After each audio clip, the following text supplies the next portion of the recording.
मोहतरम सामीन इकराम, अस्सलाम वालेकुम व रहमतुल्लाहि व बरकातहू। आप देख रहे हैं रज़वी दूल्हा चैनल और मैं हूं आपका दोस्त मोहम्मद इमामुद्दीन। सामीन हज़रात, आज मैं आपके सामने एक बहुत खूबसूरत दिलचस्प वाक़या बयान करने जा रहा हूं, जिसको सुनकर आपका दिल तड़प उठेगा और आपकी आंखें जो है भर आएंगी। उससे पहले अगर आप हमारे चैनल पे नए हैं तो आप हमारे चैनल को सब्सक्राइब कर दीजिए, बेल आइकन को भी प्रेस कर दीजिए ताकि आने वाली हर वीडियो की नोटिफिकेशन सबसे पहले आप तक मिले। तो सामीन हज़रात, यहाँ से ये दिलचस्प वाक़या जो है शुरू हो रही है। एक कबीले में एक बुजुर्ग का इंतकाल हो जाता है।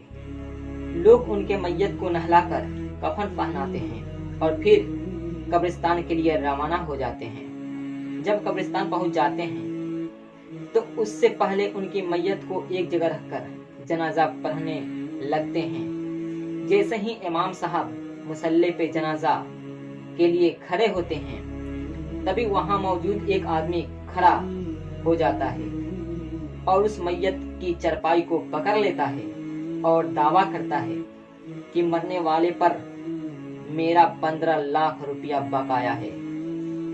पहले मेरा 15 लाख रुपया वापस करो, फिर मैं इसको दफन करने दूंगा। अचानक ऐसा मामला पेश आने पर जनाजे में मौजूद लोग सकते में आ जाते हैं और हक्का बक्का होकर एक दूसरे का मुंह देखने लगते हैं कि अब क्या किया जाए। बात यह है कि जो बुजुर्ग का इंतकाल हुआ था, उनके 4 बेटे थे और एक बेटी थी। उस व्यक्ति अपनी जिंदगी के आखिरी वक्त में अपनी सारी प्रॉपर्टी अपने 4 बेटों के नाम कर दी थी और अपनी बेटी का कुछ भी न दिया, यानी अपनी बेटी को उसने कुछ भी नहीं दिया था। क्योंकि हमारे यहाँ यही रिवाज है कि बेटी पराई होती है, जबकि हमारा इस्लाम कहता है कि बेटियों को भी हिस्सा दिया जाना चाहिए। हमारे कुरान पाक में भी लड़कियों के हिस्से देने के लिए बताया गया है। बाप के प्रॉपर्टी में जितना हिस्सा बेटी को मिलेगा, लड़के को उसका दुगुना हिस्सा दिया जाना होता है। अब आगे सुने, आगे का मामला क्या होता है। 15 लाख रुपया मांगने वाला व्यक्ति की बात सुनने के बाद मरने वाले के बेटे ने कहा, यानी उस मरने वाले के जो 4 बेटे थे, उन सब ने कहा कि हमारे बाप ने हमें तो कोई ऐसी बात नहीं बताई है कि उनका किसी के यहाँ कर्ज है, इसलिए हम नहीं दे सकते। मरने वाले के भाई ने भी यही कहा कि जब बेटे जिम्मेदार नहीं तो हम क्यों दें। ये सब होता देख जनाजे में शामिल तमाम लोग खड़े होकर तमाशा देख रहे थे। मैयत चारपाई पे अभी तक पड़ी हुई थी।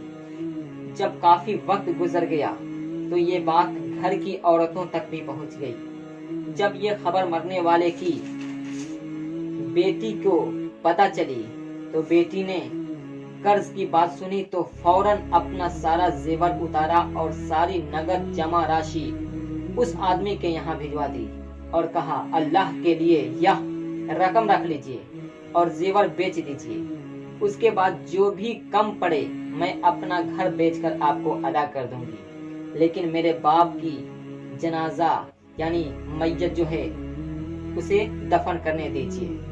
बेटी का ये जवाब आते ही 15 लाख का दावा करने वाला शख्स खड़ा हुआ और भीड़ में खड़ा होकर ऐलान किया कि असल बात यह है कि मुझे 15 लाख रुपये लेना नहीं बल्कि इन्हें देना था और मुझे इनकी असली वारिस का पता नहीं था, इसलिए मैंने ये सब नाटक किया था, जिससे हम असली वारिस बहुत आसानी से मिल गई। यानी ये जो 15 लाख रुपये दावा करने वाला जो व्यक्ति था, इसने उस व्यक्ति यानी मरे हुए इंसान से 15 लाख रुपये देने थे, यानी 15 लाख रुपये उस मरे हुए व्यक्ति को देना था और इसको असली वारिस मिल नहीं रहा था।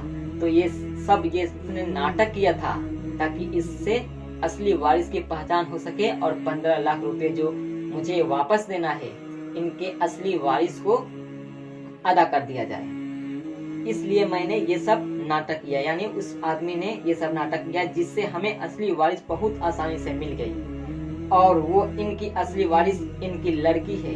ये सब देख इनके लड़के हक्का बक्का खड़ा होकर उस आदमी का मुंह देखते रह गए। तो सामाइने हजरात, अगर आपको ये दिलचस्प वाकया अच्छी लगी, खूबसूरत लगी, तो इस बात को आगे फॉरवर्ड करें, आगे बढ़ाएं, ताकि हमारे और भी इस्लामी भाइयों तक ये बात पहुंचे और इससे सबक हासिल करें।